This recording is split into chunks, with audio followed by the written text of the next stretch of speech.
Hello everyone, चलिए इस video में देखते हैं हम लोग प्रकाश के परावर्तन किसे कहते हैं। आपको इससे पहले मैंने 2 वीडियो बना चुका हूँ। ये जो चैप्टर 1 है भौतिकी का 10th क्लास का है, तो उसमें जो 2 वीडियो बन चुका है, आप नहीं देखे हैं तो वीडियो क्लास में मिल जाएगा या डिस्क्रिप्शन में आपको लिंक उसका मिल जाएगा, वहाँ से देख लीजिएगा। देखिए अब समझते हैं, हम लोग शुरू करते हैं इसको कि आखिर प्रकाश का परावर्तन किसे कहते हैं। देखिए जब प्रकाश किसी वस्तु से टकराकर वापस लौटने की घटना को प्रकाश का परावर्तन कहते हैं।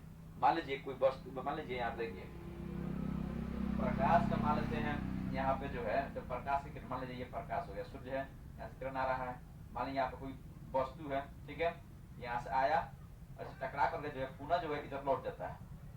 तो इसी घटना को, पूरा घटना को बोलते हैं प्रकाश का यहाँ परिवर्तन हो रहा है, रिफ्लेक्शन हो रहा है, ठीक है ना।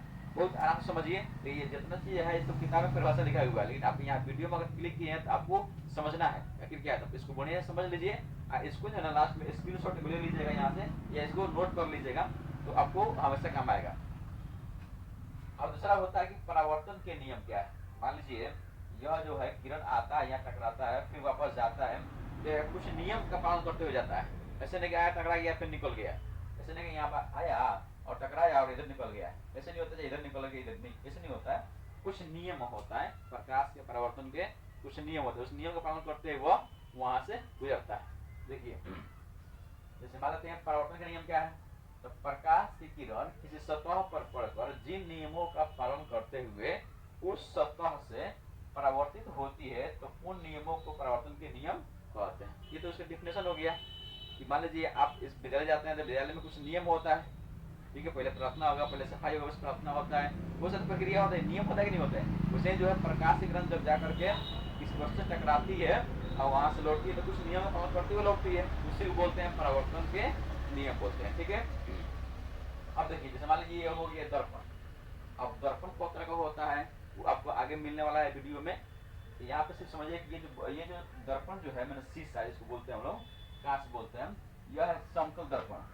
जो आपके घर में जो है आप चेहरा देखते हैं, बड़ा ही बाल झापते होंगे आप, वो जो दर्पण जो है वो कौन सा है, वही है समतल दर्पण होता है। देखिए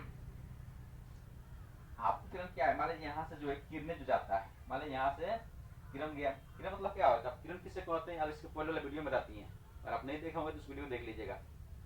आपतित किरण यहाँ से गया, ठीक है, जा करके इस दर्पण से टकराया, टकराने के बाद जो है वहां पर तो रहेगा नहीं, वहां से जो है वो परावर्तित हो जाता है, यानी वहां से वो लौटती है, ठीक है ना, लौटेगी। देखिए लौटेगी वहां से यहाँ पे आएगी, इसको बोलते हैं परावर्तित किरण, परावर्तित हो गया, वहां से डिफेक्ट हो गया, यहाँ से गया टकराया और लौटती, मैंने यहाँ से टकरा करके वापस इसी माध्यम में परावर्तित हो जाती है, इसे बोलते हैं परावर्तित किरण बोलते हैं। अब ये सब क्या है, यहाँ सब जगह से यहाँ मिला हुआ है आपको। देखिए अब यहाँ जिस बिंदु को मिलता है इसको हम बोलते हैं आपतन बिंदु बोलते हैं। देखिए यह जो संतर्पण है, इसका अर्थ यह है एक तरफ जो इसको पेंट कर दिया गया है, इसको बोलते हैं व्यवस्थित कर दिया गया है, ताकि किरण जाएगा तो आर पर ना चल जाए। और मान लीजिए शीशा है, उसको दोनों तरफ जो एक तरफ पेंट नहीं कीजिएगा तो क्या होगा, किरण आर पर चल जाएगा, आपका चेहरा जो नहीं दिख पाएगा, उसमें एक तरफ पेंट करना पड़ता है, ठीक है ना। आपका भी जो शीशा और घर में उसमें एक तरफ पेंट किया हुआ है, एक तरफ जो है कुछ कवर लगा गया होगा ताकि चेहरा दिखाई दे। देखिए यहाँ पर कवर इसको हमने कर दिए, पेंट कर दिया गया। अब यहाँ से किरण गया टकराया, फिर वहां सीधा चला गया, ठीक है। यहाँ बीच में जो है लकीर होता है, इसको विलंब बोलते हैं। देखिए जो जाता है किरण हो ना, उसको यहाँ पे देखिए आपतित किरण क्या है, पहले समझ लीजिए। किसी सतह पर पड़ने वाली किरण को आपतित किरण कहते हैं। मतलब किसी सतह, मान लीजिए सतह है, इसमें कोई किरण आता है तो चलो बोलते हैं आपतित किरण बोलते हैं। आगे समझ में। अब देखते हैं परावर्तित किरण। अब मान लीजिए किरण गया, किरण जा करके फिर कोई ना कोई जगह कर गई, तो गया वहां टकराया, अब फिर टकरा करके लौट जाता है, तो लौटती हुई किरण को बोलते हैं परावर्तित किरण बोलते हैं।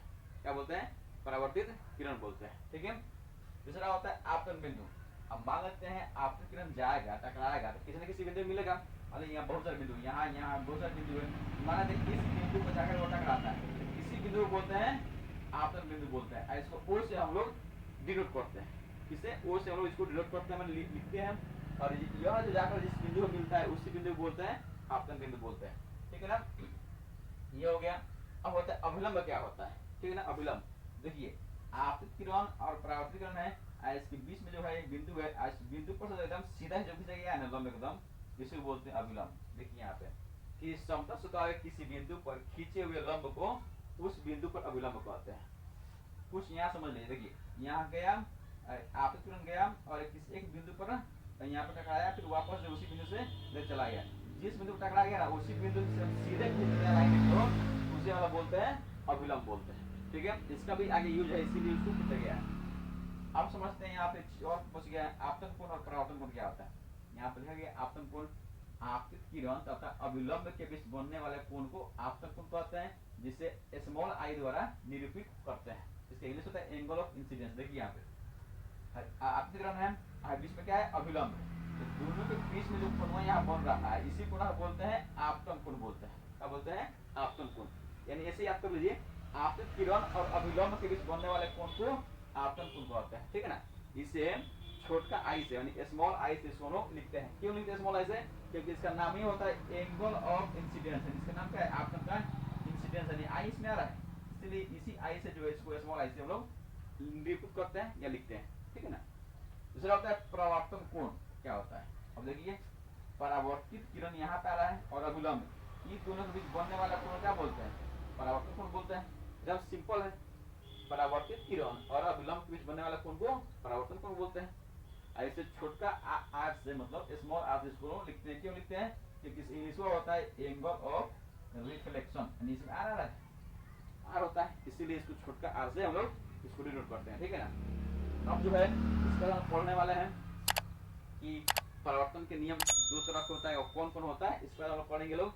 अगर आपने जो है पहले वाला वीडियो नहीं देखा है तब उसको देख लीजिएगा, तो बहुत बढ़िया से समझ में आ जाएगा। एकदम आप फ्री में, एकदम 1 रुपया आपको नहीं मिलने वाला है। अगर आप मान लीजिए किसी कोई कोचिंग नहीं करते हैं, आराम से मेरे चैनल से जुड़ जाइए, आप उसको सब्सक्राइब कर लीजिएगा और घंटा बगल में लगा रखिएगा और इससे जुड़े रहिएगा। आपको मैं फ्री में 1 रुपया आपको नहीं लगने वाला है।